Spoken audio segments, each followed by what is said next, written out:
और साथ ही बहुत अच्छे से आप लोग अपनी पढ़ाई को कर रहे होंगे। तो कुछ बच्चों ने तो प्लान बना लिया होगा, आज 30 तारीख है और कल 31 तारीख है।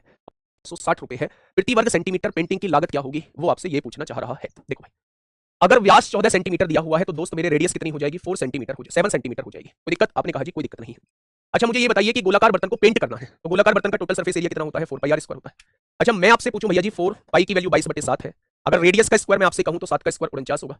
यानी कि आप इतना एरिया जो है वो पेंट करेंगे, आप इतना एरिया जो है वो पेंट करेंगे। मुझे नहीं पता कि आपका हिसाब किताब कितना है, मैंने मान लिया कि आप 1 सेंटीमीटर स्क्वायर के 8 रुपए लेते हैं तो इतने सेंटीमीटर स्क्वायर के इतने रुपए खर्चा बैठेगा, और उसने टोटल खर्चा कितना दिया है, 21,560 दिया है। तो वो आपसे 1 सेंटीमीटर स्क्वायर का खर्चा पूछना चाह रहा है, 1 सेंटीमीटर स्क्वायर का खर्चा पूछना चाह रहा है। काटापीटी में चाहिए, 7 तिया 21 होगा, 0, 7 अट्ठे 56 होगा, 0, 22 से कम 22 होगा, 22 चौक 88 होगा, बहुत बढ़िया। 4 से काटेंगे 4 तिया 12 होगा, 4 पंजे 20 होगा। भाई साहब क्वेश्चन का जवाब कितना हो जाएगा, यानी 1 सेंटीमीटर स्क्वायर का खर्चा 35 रुपए हो जाएगा। अगर मुझे किसी गोले को पेंट करना, एक गोले को पिघलाया गया है तो इस गोले का जो आयतन होगा, इस गोले का जो आयतन होगा, n गोले बनाए गए हैं, मुझे नहीं पता कितने गोले बनाए गए हैं, n गोलों के आयतन के बराबर होगा। 4/3 पाई से 4/3 पाई कट जाएगा, ठीक है। रेडियस का क्यूब 5 का क्यूब 125 हो जाएगा, मुझे नहीं पता गोलों की संख्या कितनी है मेरे भाई। छोटे गोले की त्रिज्या 2 है, 2 का क्यूब 8 हो जाएगा। तो आपसे कहें 8 दूनी 8 एकम 8 होगा, है ना, 4 बचेंगे 8 पंजे 40, तो 15 पूर्ण गोले बनेंगे।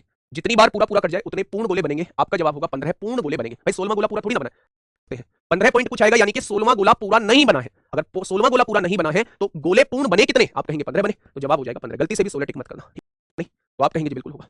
तो क्या 4/3 पाई सब में आएगा मेरे भाई, आएगा या नहीं, बिल्कुल आएगा, तीनों गोले के आयतन में आएगा। पहले गोले की त्रिज्या कितनी है, 6, 6 का क्यूब इसका आयतन हो जाएगा, 8 का क्यूब इसका आयतन हो जाएगा 512, और 10 का क्यूब इसका आयतन हो जाएगा 1000। इनसे मिला के एक बड़ा गोला बनाया जाता है, क्या बड़े गोले के आयतन के बराबर रहेगा? 3 छोटे गोलों का आयतन बड़े गोले के आयतन के बराबर रहेगा, क्योंकि 3 छोटे गोलों को पिघला के एक बड़ा गोला बनाया जा रहा है। अगर मैं यहां से कहूं तो 4/3 पाई से 4/3 पाई कट जाएगा, 16 और 12 28, 1000 1502 1728 हो जाएगा, और 1728 की वैल्यू आर क्यूब के बराबर होगी। उधर से क्यूब हटाएंगे, इधर क्यूब रूट लगाएंगे, यानी बड़े गोले की त्रिज्या कितनी आ जाएगी, बड़े गोले की त्रिज्या जो है वो 12 सेंटीमीटर निकल के आएगी। अगर आपसे पूछा जाए वो जो बड़ा गोला बना उसकी त्रिज्या क्या होगी, गोलाकार गेंदों में फिर से ढाला जाता है। एक बड़ी गेंद है उसको पिघला के 3 छोटी गेंद में ढाला गया है, 3 गोलाकार गेंदों में फिर से ढाला जाता है, ठीक है। इस नई गेंदों में से 2 का व्यास 3 सेंटीमीटर है और 4 सेंटीमीटर है, तो तीसरे गेंद का व्यास कितना है वो आपसे ये पूछना चाह रहा है। बड़ी गेंद को, भाई बड़ी गेंद होगी, गोलाकार गेंद होगी, उसको 3 छोटी गेंदों में कन्वर्ट किया गया है, ये 3 छोटी गेंदों में कन्वर्ट किया गया है। तो बड़ी गेंद का आयतन 4/3 पाई, बड़ी गेंद की त्रिज्या कितनी है, अगर व्यास 6 है तो त्रिज्या 3, 3 का क्यूब 27 हो जाएगा। इसे छोटी गेंदों के रूप में कन्वर्ट किया गया है, तो आप 4/3 पाई तो कॉमन ले लेंगे क्योंकि वॉल्यूम में सबके आएगा, तो ये भी। अच्छा इसका व्यास 3 सेंटीमीटर है तो इसकी रेडियस 3/2, उसका क्यूब करेंगे तो 27, 2 का क्यूब 8 हो जाएगा, प्लस इसका व्यास 4 सेंटीमीटर है तो इसकी रेडियस 2 का क्यूब 8 हो जाएगा, और हमें तीसरे वाले का व्यास नहीं पता है, उसकी त्रिज्या मैंने आर मान ली तो आर क्यूब हो जाएगा। अगर मैं यहां से पूछूं तो 4/3 पाई से 4/3 पाई कट जाएगा। आप यहां से देखिएगा, 27 में से 8 घटाइए 19 आ जाएगा, और 19 में से आपको 27/8 घटाना है, ये किसकी वैल्यू आ जाएगी, ये दूसरी गेंद की त्रिज्या आपके सामने आ जाएगी। 19 अट्ठे कितना होता है बच्चे, 152 में से 27 घटा दो, 152 में से 27 घटा दो और बटे में 8 लिख दो, इधर से क्यूब हटेगा, इधर क्यूब रूट लगेगा, ये दूसरी गेंद की तीसरी गेंद की त्रिज्या आपके सामने आ जाएगी, ठीक है। अच्छा मैं आपसे कहूं 152 में से 27, 12 में से 7 गया 5 बचेगा, है ना, 4 में से 2 गया 2 बचेगा, 125/8 आ जाएगा। अब मुझे इसका घनमूल निकालना है, 125 का घनमूल 5 होता है, 8 का घनमूल 2 होता है, यानी रेडियस पूछी जाती तो 2.5 आ जाती, लेकिन उसने तीसरे गेंद का व्यास पूछा है, रेडियस का डबल व्यास होता है, 2 से 2 कट जाएगा, तो आपका आंसर कितना आ जाएगा, तीसरी गेंद का व्यास जो है वो 5 सेंटीमीटर हो जाएगा। धातु के, देखिए मेरी बात को थोड़ा सा ध्यान से सुनिएगा बच्चे, धातु के एक खोखले गोले की बाहरी और आंतरिक त्रिज्या दी है, बाहरी त्रिज्या कितनी है, कैपिटल आर की वैल्यू 10 दी हुई है, आंतरिक त्रिज्या कितनी दी हुई है, 6 सेंटीमीटर दी हुई है। यदि इसे पिघलाकर 2 सेंटीमीटर त्रिज्या की ठोस छोटी छोटी गेंदें बनाई जाती हैं तो गेंदों की संख्या कितनी होगी। जब एक चीज से दूसरी चीज बनाई जाती है तो दोनों के वॉल्यूम इक्वल होते हैं।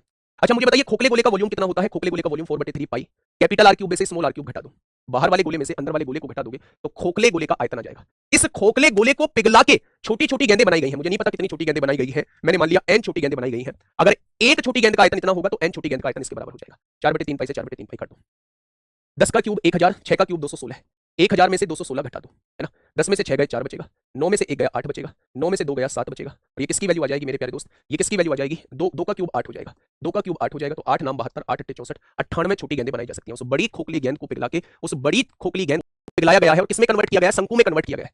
खोखले गोले को पिघलाया गया है, खोखले गोले को पिघलाया गया है तो खोखले गोले का जो आयतन होगा, खोखले गोले को पिघलाया गया है तो खोखले गोले का जो आयतन होगा शंकु में बदला गया है तो शंकु के आयतन के बराबर होगा।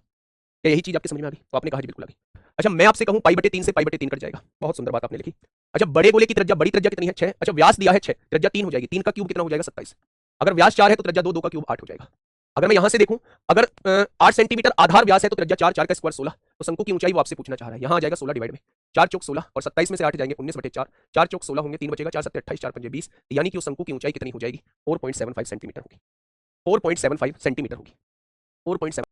Density is equal to mass upon volume, mass gram में दिया हुआ है, वॉल्यूम सेंटीमीटर क्यूब में, तो यानी ये डेंसिटी आप लोगों को दी हुई है। इसका मतलब ये है कि 1 सेंटीमीटर क्यूब का वजन जो है वो 6 ग्राम है, 1 सेंटीमीटर क्यूब का वजन जो है वो 6 ग्राम है। एक खोखले गोलाकार खोल में अगर 1 सेंटीमीटर क्यूब का वजन देखा जाए तो वो 6 ग्राम है, ठीक है। इसकी आंतरिक त्रिज्या और बाहरी त्रिज्या, आंतरिक त्रिज्या यानी छोटी त्रिज्या 2 सेंटीमीटर है, बाहरी त्रिज्या 4 सेंटीमीटर है, और वो खोल का भार आपसे पूछना चाह रहा है किलोग्राम में। यानी कि मेरे भाई अगर मैं आपसे ये कहूं कि मेरे प्यारे दोस्त ये आपके सामने खोखला गोला है, और खोखला गोला है तो यहां सारा मटेरियल लगा होता है, यानी जब भी वो मटेरियल का आयतन आपसे पूछे या मटेरियल का वजन पूछे तो सबसे पहले इस एरिया का आप लोगों को वॉल्यूम निकालना पड़ेगा। यानी कि अगर मैं आपसे पूछूं तो 4/3 पाई, पाई की वैल्यू 22/7, कैपिटल आर क्यूब 4 का क्यूब 64 होगा, माइनस स्मॉल आर क्यूब 2 का क्यूब 8 होगा। हो जाएगा क्या? अगर मैं आप लोगों से ये कहूं कि मेरे भाई ये वॉल्यूम आपके सामने आ चुका है, उसने कहा 1 सेंटीमीटर क्यूब का वजन 6 ग्राम होता है, तो इतने सेंटीमीटर क्यूब का वजन कितने ग्राम हो जाएगा? इतने ग्राम हो जाएगा।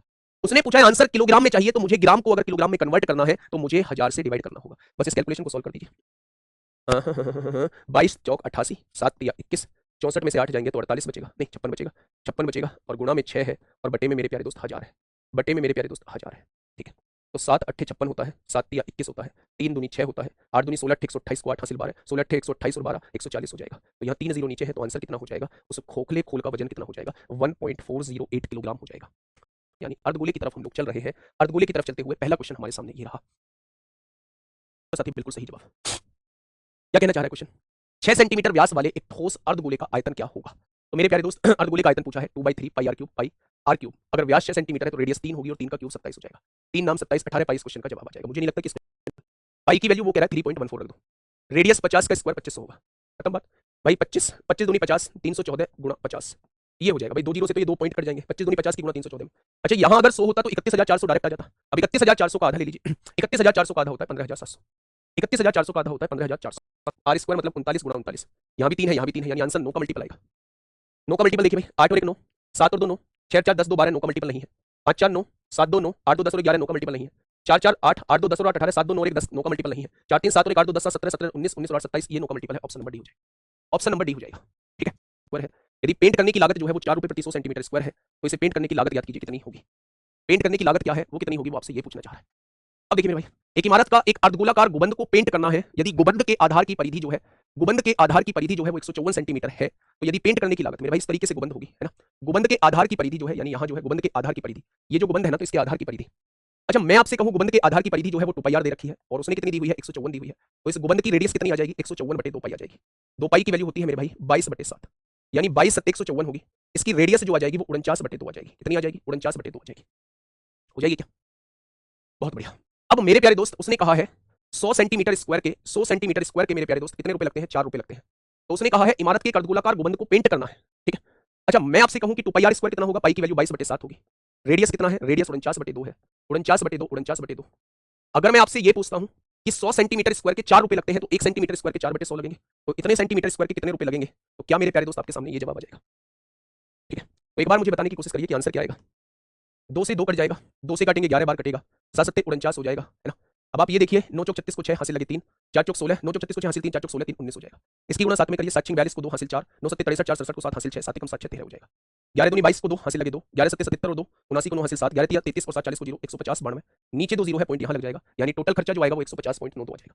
अब क्या इतना करने की हम लोगों को जरूरत थी? क्या इतना करने की हम लोगों को जरूरत थी? जब हमसे कहा है कि इस गुंबद को पेंट जाना है, प्रति सेंटीमीटर की दर से पेंट करने की लागत याद करें, अंदर के साथ साथ इसे बाहर भी पेंट किया जाना है, और उसकी मोटाई को जो है वो हम नगण्य मान रहे हैं।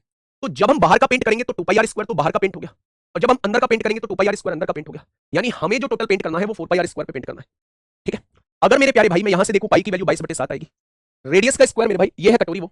अगर मैं आपसे कहूं कि इसके बाहर भी हमें पेंट करना है, ये 2 पाई आर स्क्वायर हो गया, इसके अंदर भी हमें पेंट करना है, ये 2 पाई आर स्क्वायर हो गया। मैं 3 पाई आर स्क्वायर इसलिए नहीं लगाऊंगा क्योंकि ये मोटाई नहीं नेग्लिजिबल दे रखी है, ऊपर थोड़ी ना पेंट करोगे, अंदर पेंट और यहां पेंट, 2 पाई आर स्क्वायर इसका और 2 पाई आर स्क्वायर मेरे भाई इसका, तो टोटल 4 पाई आर स्क्वायर पे हमें पेंट करना है। रेडियस कितनी है? 21 का स्क्वायर 441 हो जाएगा। उसने ये कहा है कि 1 सेंटीमीटर स्क्वायर का खर्चा 0.05 आएगा, तो इतने सेंटीमीटर स्क्वायर का खर्चा कितना आ जाएगा? ये आपके क्वेश्चन का जवाब आ जाएगा। सॉल्व करिए, 7 6 42, 7 या 21, पॉइंट हटाइए, 2 जीरो नीचे बढ़ाइए, 5 से काटिए, 5 दूनी 20, 5 दूनी 10 जीरो हो जाएगा, 4 2 दूनी 4, 2 ढाई 20 हो जाएगा। आप यूनिट जेड देखेंगे, 2 दूनी 4 या 12, पीछे 2 आएगा, और पीछे 2 2 ही ऑप्शन में है, या तो ऑप्शन सी होगा या ऑप्शन डी होगा। आंसर 11 का भी मल्टीपल होगा, 7 2 9 और 2 11, 7 2 9 9 7 2 9 ये भी 11 का मल्टीपल है, 8 3 11 और 8 2 10 ये 11 का मल्टीपल नहीं है। Option number C is the correct answer. 22 की वजह से आंसर 11 का मल्टीपल आएगा। ठीक है, चलो भाई। व्यास, आंतरिक व्यास 24 है तो अंदर की त्रिज्या 12 हो जाएगी। यह इस्पात की चादर से बना हुआ है जिसकी मोटाई 0.15 सेंटीमीटर है। अगर अंदर की त्रिज्या 12 है और उसकी मोटाई जो है, जैसे अंदर की त्रिज्या कितनी है 12, अगर इसकी मोटाई जो है वो आधा सेंटीमीटर है, तो बाहर वाली त्रिज्या कितनी हो जाएगी? 12.5। बाहर वाली त्रिज्या कितनी हो जाएगी? 12 में आधा जोड़ दो, 12 में आधा जोड़ दो, ये बाहर वाली त्रिज्या जो है, बाहर वाली त्रिज्या जो है वो कितनी हो जाएगी? 12.5 हो जाएगी। इस बर्तन का कुल पृष्ठीय क्षेत्रफल क्या होगा, वो आपसे ये पूछना चाह रहा है। थोड़ा सा कैलकुलेशन की तरफ लेके जाएगा क्वेश्चन।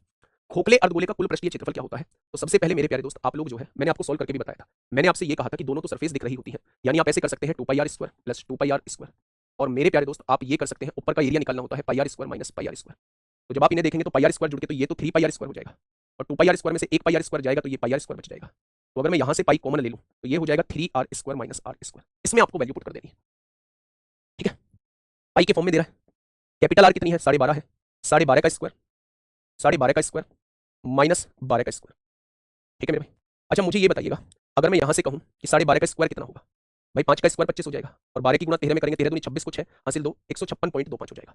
अगर 12 का स्क्वायर देखूँ तो 144 हो जाएगा। यहाँ देख लीजिए मेरे प्यारे दोस्त, 5 तिया 15 को 5 हासिल 1, 3 दूनी 6 और 1 7 होगा, 6 तिया 18 को 8 हासिल 1, 5 तिया 15 16 को 6 हासिल 1, 3 कम 3 और 1 4, 468 में से 144 घटा दीजिए। गड़बड़ आ रही है क्या कुछ? कहीं गड़बड़ कर दिया भाई। पाई स्क्वायर होगा, इस बर्तन का कुल पृष्ठीय क्षेत्रफल हो जाएगा, ये हो जाएगा, बीच में प्लस आएगा पाई। अब आप देखिए 0.75 आ रहा है, 0.75 जोड़ दिया तो 8 4 12 को 2 हासिल 1, 6 4 10 11 को 1 हासिल 1, 612.75 पाई आ जाएगा। Option number A, option number A, ठीक है। यहाँ तक किसी को कोई दिक्कत? एक बार ऊपर दिखाना भाई, एक बार ऊपर दिखाना। ये फॉर्मूला याद होना चाहिए बस, है ना। ये फॉर्मूला जो है वो मेरे प्यारे दोस्त यहाँ प्लस करिएगा, ये फॉर्मूला याद होना चाहिए आप लोगों के, ये फॉर्मूला याद होना चाहिए मेरे प्यारे दोस्त आप लोगों के टोटल सरफेस एरिया का। Total surface area, total surface area, total surface area of hollow hemisphere, of hollow hemisphere, hollow hemisphere. RWSSC exams पे मैंने कल 40 क्वेश्चन कराए हैं, बड़े बिंदास बिंदास क्वेश्चन कराए हैं, बड़े बिंदास। अगर अंदर की व्यास 6 सेंटीमीटर है तो अंदर की त्रिज्या कितनी हो जाएगी? 3 सेंटीमीटर। इसकी पूरी सतह, बच्चे ये ध्यान से पढ़ना, अंदर भी बाहर भी और किनारों को भी पेंट करना है, यानी टोटल सरफेस एरिया निकालना पड़ेगा। इसमें जो मोटाई है वो नगण्य नहीं दी गई है, नगण्य नहीं दी गई है, नहीं तो वो कहता अंदर और बाहर कर दो मोटाई उसकी नगण्य, जैसे पिछले कुछ क्वेश्चन में दिया हुआ है। अगर मैं आपसे ये कहूं कि उसने अंदर भी पेंट करा रहा है, बाहर भी पेंट करा रहा है और किनारे पर भी पेंट करा रहा है, तो मेरे प्यारे दोस्त फिर आपको इसमें टोटल सरफेस एरिया लेना पड़ेगा।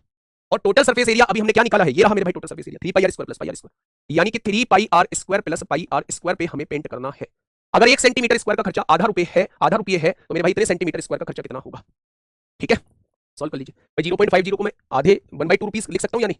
अब देखिए मेरे भाई ध्यान से सुनिए, 3 पाई कॉमन ले लीजिए, 22/7, 3 रेडियस का स्क्वायर 5 का स्क्वायर 25 होता है, प्लस पाई कॉमन आ गया, 3 का स्क्वायर 9 होता है, और इसका भी आधा हम लोगों को करना है, तो ये हो जाएगा 22/7, 25 या 75 और 9 कितना हो जाएगा? 84 हो जाएगा, और इसका हाफ हमें करना होगा, 2 चौक 8 2 दूनी 4 7 6 42, 22 सिक्का 132 रुपए हो जाएगा, 22 सिक्का 132 हो जाएगा। ध्यान देना, मैं फिर से बता रहा हूं, अब मैं दोनों क्वेश्चन में अंतर बता रहा हूं। आप एक क्वेश्चन को देखिए, कटोरे की मोटाई नगण्य है, यहां नगण्य दिया हुआ है, यानी किनारों पर पेंट नहीं करना है, हमें अंदर और बाहर पेंट करना है, इसलिए मैंने अंदर का क्षेत्रफल बाहर का क्षेत्रफल ले लिया 2πr²। लेकिन यहां उसने कहा है कि अंदर भी पेंट करना है बाहर भी पेंट करना है, इसलिए किनारा दिया है, इसलिए मैंने टोटल सरफेस एरिया लिया, टोटल सरफेस एरिया लिया, मतलब इतने एरिया पर मुझे पेंट करना है। उसने कहा है 1 सेंटीमीटर स्क्वायर का 1/2 रुपीज लगता है, तो इतने सेंटीमीटर स्क्वायर का कितने रुपए लग जाएगा? इसकी 1/2 में गुणा कर दीजिए,